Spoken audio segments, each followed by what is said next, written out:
السلام علیکم ورحمۃ اللہ وبرکاتہ۔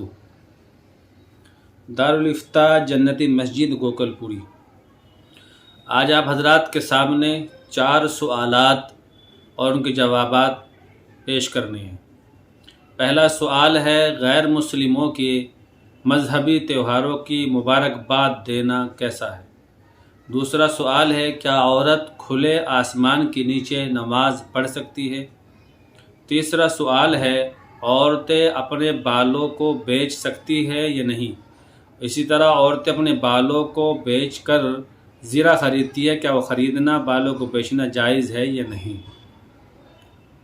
چوتھا سوال ہے کہ مفتی صاحب پہلی رکعت میں اگر ہم نے سورہ ناس پڑھ لی، دوسری رکعت میں ہم کیا پڑھیں؟ سورہ ناس ہی پڑھ سکتے ہیں یا کوئی اور دوسری سورت بھی ملا سکتے ہیں؟ ان کا جواب دے دیجیے۔ تو پہلا سوال یہ تھا، ان کے جوابات حاضر ہے۔ پہلا سوال تھا کہ غیر مسلموں کے مذہبی تہوار کے موقع پر انہیں مبارکباد دینا جائز ہے نہیں؟ تو بھائی مذہبی تہوار پر ان کو مبارکباد دینا گویا کہ ان کی تائید کرنا ہے۔ چونکہ غیر مسلموں کے سارے تہوار مذہبی تہوار مشرکانہ اعتقادات پر مبنی ہے، جبکہ مسلمان ہونے کی حیثیت سے ہمارے لیے شرک سے بیزاری اور لا تعلقی کا اظہار ضروری ہے۔ اس لیے کرسمس کی مبارکباد دینا، میری کرسمس کہنا جائز نہیں ہے۔ ان سے تمام حضرات، تمام مسلمانوں کو بچنا چاہیے۔ یہ شرکیہ کلمات ہے، ان کو نہیں کہنا چاہیے۔ دوسرا سوال تھا کہ کیا عورت کھلے آسمان کے نیچے نماز پڑھ سکتی ہے؟ تو اس کا جواب یہ ہے کہ کھلے آسمان کے نیچے جو عورت نماز پڑھتی ہے، اس میں آپ یہ دیکھیں کہ افضل تو یہ ہے کہ عورت پردے کے ساتھ گھر میں کمرے کے اندر نماز پڑھے، اور حدیث میں آتا ہے جتنا چھپ کر عورت نماز پڑھے گی اتنا ہی اس کا ثواب زیادہ ہوگا۔ لیکن اگر چھت کے اوپر کوئی عورت نماز پڑھنا چاہتی ہے تو پڑھ سکتی ہے، نماز تو بے شک ہو جائے گی، لیکن اس میں اس بات کا خیال رکھے کہ چاروں طرف پردے کا انتظام ہو، دیواریں کھڑی ہوئی ہو، بے پردگی کا خطرہ نہ ہو۔ اگر چاروں طرف دیوار نہیں ہے، بے پردگی کا خطرہ ہے، تو پھر نماز نہ پڑھے۔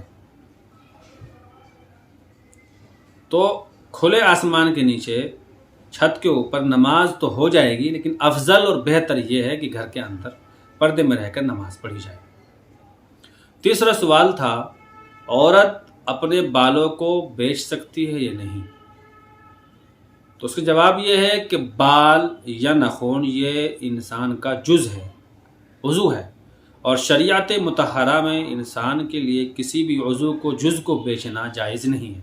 لہذا عورتوں کا بالوں کے ذریعے زیرہ خریدنا یا کوئی اور چیز خریدنا جائز نہیں ہے، اس سے بچنا چاہیے، ناجائز ہے بالکل۔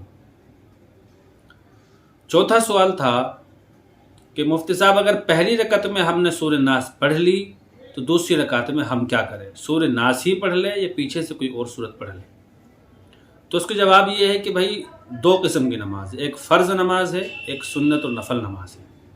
فرض نماز میں ترتیب کا خیال رکھنا واجب ہے۔ اب اگر آپ نے ترتیب کا خیال رکھنا واجب ہے، اب آپ نے جو سورہ ناس پہلی رکعت میں پڑھ لی وہ جان بوجھ کر پڑھی یا بھولے سے پڑھی؟ اگر آپ نے جان بوجھ کر پہلی رکعت میں سورہ ناس پڑھی تو یہ پھر مکروہ تحریمی ہے، نماز آپ کی ہوگی مگر مکروہ تحریمی کے ساتھ ساتھ، کراہت تحریمی کے ساتھ۔ اور اگر آپ نے بھولے سے پڑھ لی، پہلی رکعت میں سورہ ناس پڑھ لی، اب دوسری رکعت میں آپ بھول چکے تھے تو آپ دوسری رکعت میں سورہ ناس بھی پڑھ سکتے ہیں، کوئی اور سورت بھی پڑھ سکتے ہیں۔ سورہ ناس ہی پڑھ لینی زیادہ بہتر معلوم ہوتی ہے۔ بقیہ نفل نماز میں، سنت نماز میں، تو ان میں آپ ہر رکعت میں ایک سورت بھی پڑھ سکتے ہیں اگر آپ کو یاد نہیں ہے، اور اگر آپ کو یاد ہے تو آپ دوسری پڑھ لیں۔ اس میں ترتیب اتنا بڑا مسئلہ نہیں ہے، ترتیب افضل تو یہ ترتیب کا خیال وہاں بھی رکھے، لیکن اگر آپ نے نہیں رکھا تو بھی کوئی مسئلہ نہیں ہے، نماز آپ کی ہو جائے گی۔ لیکن فرض نماز میں ترتیب کا خیال رکھنا واجب ہے۔ اگر جان بوجھ کر ترتیب کو ترک کیا، چھوڑ دیا تو مکروہ تحریمی نماز ہوگی، اور اگر بھولے سے چھوڑ دیا تو نماز ہو جائے گی، سجدہ سہو نہیں کرنا پڑے گا۔ آپ دوسری رکعت میں وہی صورت پڑھ لے یا پیچھے سے کوئی اور پڑھ لے. مجھے امید ہے آپ سمجھ گئے ہوگے، اور آپ اب مزید سوالات کر سکتے ہیں، کمنٹس میں پوچھ سکتے ہیں، اور جڑے رہیے ہمارے ساتھ میں تاکہ ہم آپ کی خدمت کر سکیں، آپ کے سوالوں کے جوابات دے سکیں قرآن و حدیث کی روشنی میں. جزاکم اللہ.